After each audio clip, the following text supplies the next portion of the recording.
Hey everyone, it's Michelle Crossman from Living Health Naturally.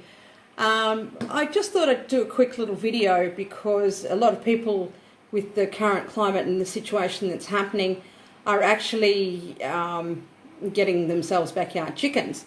And so what I wanted to do was give you a couple of little recipes that you can make when you have an excess of eggs. So what I've got here, I'll just put the camera back down so I can show you what I'm doing. There we go.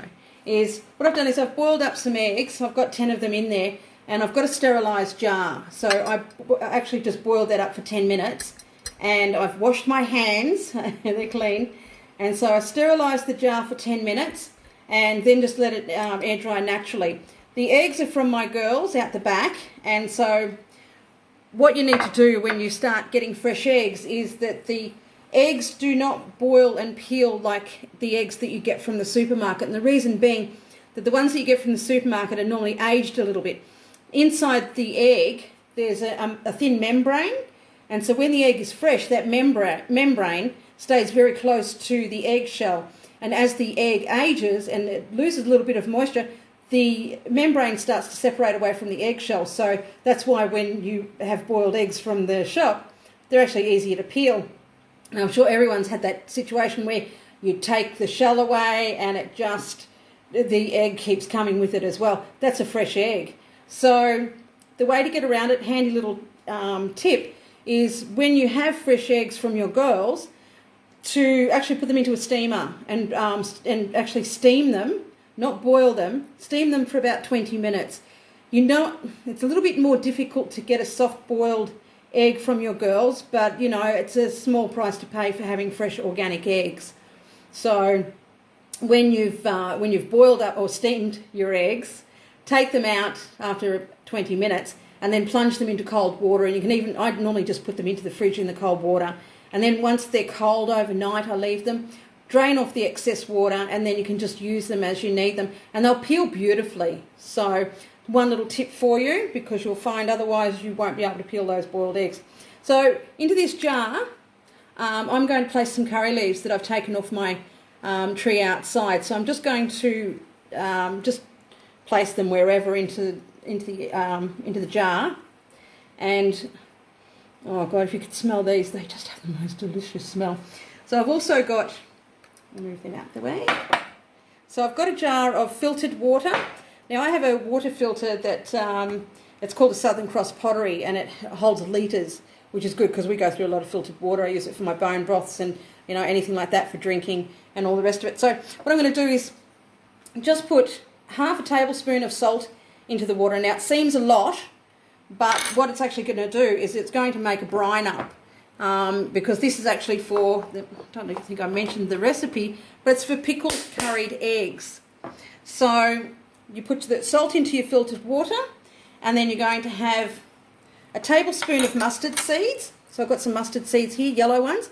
Now, because this doesn't fit in, because my big tablespoon doesn't fit in there, I'm actually going to do 2 small ones. So, and you don't have to be exact. It's, you can put more in there if you want. So, whatever. So then I'm going to put some curry powder in there as well, 1.5 tablespoons. So just curry powder there. Again, this doesn't fit. So I'm going to do a half tablespoon, and then another half, so that's 1.5 tablespoons of curry powder. And then I'm going to do a tablespoon of turmeric.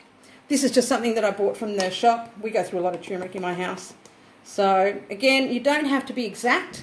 This is not an exact science. You just have to make sure that your jar is properly sterilised, because you don't want to get, you don't want bacteria growing in your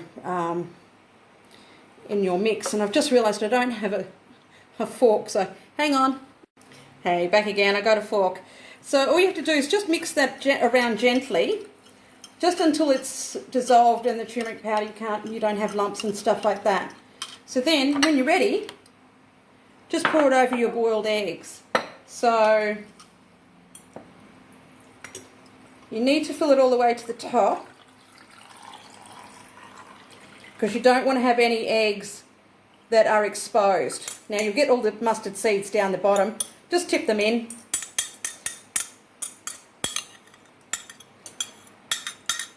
Beautiful. Now this is just one way to use up your excess eggs. There's other ways too. When our girls are in full production, we get quite a few eggs and I end up selling them to friends. There are limitations on what you can actually sell. Well, there's government regulations, but you know, a few friends, it's okay. So then you've got it filled to the top with the brine, and so what you want to do is just get a couple of cabbage leaves. These have been really well washed, so there's no, you know, residue or anything on them, and you're just going to put them on top, and all that's to do is to make sure that your eggs don't float to the top and keep them submerged under the liquid. So then just place your top on, and ladies and gentlemen, there's your curried pickled eggs. Put them in the fridge. Put them in the fridge for approximately 2 days. The longer you leave them, the more the flavour infuses. And I've given this to people who have never had them before and they've just gone, oh, you know, wow. So that's one way to use up your eggs. And thank you very much for watching and hope you enjoy your curried pickled eggs. Thank you. Bye.